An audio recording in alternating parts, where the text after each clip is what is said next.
I'll fucking kill you.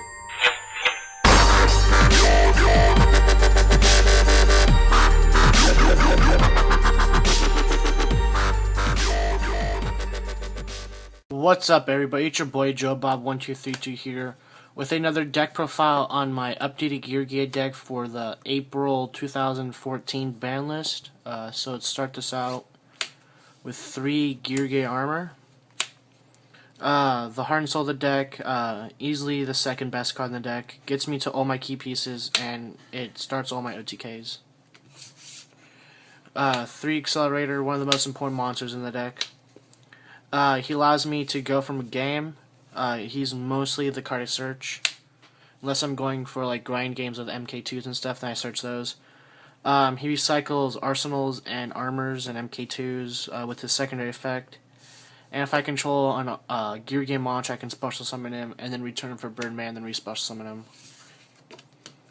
The card you always have to run 3 MK2 and 1 Geargiano.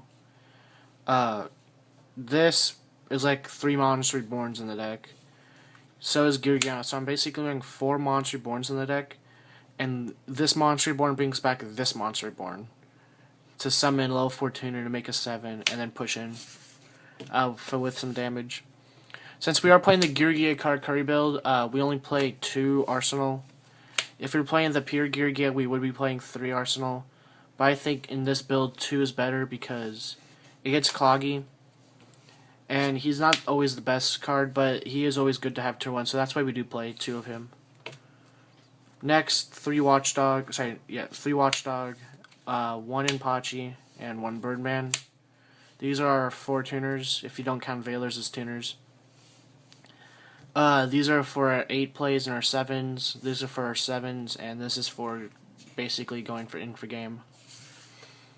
Next is my 1 tech I've run in this deck since I began playing this deck is 1 Hypa. Hypa is a really good card. He gets over like every monster in the game that's like level 4 because he's a 2100, and then with Burrito on the field, his effect will put him to defense position every attack, and he has to attack, so every turn basically I'll draw 1 when I have him. Next is 2 Veilers. Because this is still better than Maxi in this format. I don't really remember why I run 2 Veilers instead of Maxis, but I just know the Veiler's better. That is it for the monsters, for the spells. 3 MST. It's pretty explanatory, it's 3 MST, everything's backer format. MVP of like the spells is Mind Control. This card is so crucial for the deck. Since everything is a level 4, I can like summon a tuner, mind control it, and then synchro for 8 into like Scrap Dragon, Stardust, or Crimson Blader. And if I'm mirror matching, I can take armors, flip them up, and search my cards, and then go for game. And then last spell is Book of Moon. We don't play any upstarts. I don't want to give my opponents life points in this format because it's kind of like a slowish format. And Geargias are about OTKing. Well, Geargia Karakuri is about all OTKing, and I just don't need it because the deck's consistent enough. Next, 3 Geargia Gear.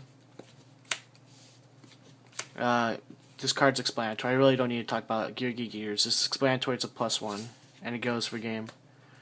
3 Fiendish Chain. It's always been a good card.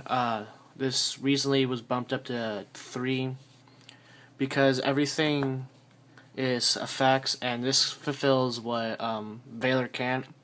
This is really good in the Bujin matchup. To a point, if I'm going first, and I set Fiendish Chain, they summon Yamato, set a couple back row, end phase. They activate Yamato's effect. I can activate Fiendish Chain, and Veiler can't stop Yamato effect, but Fiendish Chain can, and also this card can stop attacks. Next is 2D Prison. Since everything is either Control or OTK this format, everything's making Stardust, or it's protected by Bujin Turtle or Hair. So, D-Prison is really good in this format, because it does target, but it just banishes, it doesn't destroy, and it's just better than Mirror Force right now. Two traps done, because everything is back row, so traps done with gear is normally game. And like a set armor, I'm just gonna like push in and OTK them that turn. The one Mirror Force, because Mirror Force is still a really good card, but everything's making Stardust right now, or protecting stuff like Bujin Hair or Lance and stuff like that. But I still need that one mass removal card for in a crucial moment when I'm getting pushed in for game, and they don't make a star, so they attack. I'm like Mirror Force, and they lose 5 cards, or like 4 or 5 cards. The one Seven Tools is still a really good card, but Trap Stun is better. But Seven Tools stops Black Horn of Heaven and counter traps like that. Like it stops other Seven Tools, Black Horn of Heavens, warnings, and cards that I don't have responses to. The one called the Haunted. This is a really good card and a really bad card at the same time. Going second, opening this is really bad. Going first, opening this is eh. But like in crucial moments, this wins me so many games reborning tuners and stuff and synchros to push in for exact game. And then the last trap cards are Solemn Warning, Compulse, and Bottomless. That is it for the main deck. For the extra deck, one Stardust, one Scrap Dragon, and one Crimson Blader. These are generics.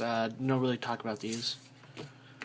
One Burrito and 3 Berets. In this deck, either people play 3 Berets, 1 Burrito, 2 Burritos, 2 Berets, or 2 Berets, 1 Burrito.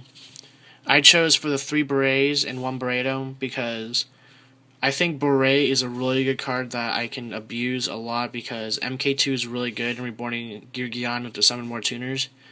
And if I don't want to push in for game, I can just like keep making berets and pushing in with tuners and hypo, and he's just pushing for game, draw power. That's it for the synchros. I think we play like 6 synchros or something like that. Sorry, like 8. So we play 7 synchros. Next to Geargia X. Really good card. It's a armor, like it's a searcher like armor, and it just reborns back Geargia and MK2s when it leaves the field. One number 101 Silent Honor Arc. This card is really good this format because everything is making XYZs, and I can just like summon, take that. Or people are making arcs and like taking my Geargia X's, so I can take their arcs with my arc and just play the arc game basically. I need a second one, but I only have one right now. One Diamond Dire, one Maestroke. These are generics, but I go into Diamond Dire more than I do Maestroke, but I don't have like a Draco Sack or anything, or like an Exciton Knight. Or Exciton, whatever you guys call it. MVP of the extra deck is Soul Silver Mountain. He locks back row down, gets armor back or Geargianos, or armor arsenal, so I can just like continue playing. Gets back tuners, gets back Beret and Burrito and Scrap Dragon. Why would I not want to summon a free Scrap Dragon? One mech equipped, and one wind up Zen mains. That is basically it for the deck, guys. My side deck isn't ready for this format. I still need to kink it around. It's just like generic stuff like Dust Tornadoes, Mind Crushes, Line Prisoning Mirrors, Ravia Warlords. I run that card for my locals, and Macrocosmos and Dimensional Fissures, just stuff like that. Always run, what's it called? Maxi in your side deck, though. But that is it for the video, guys. Don't forget to like, comment, subscribe. JoeBob1232 signing out.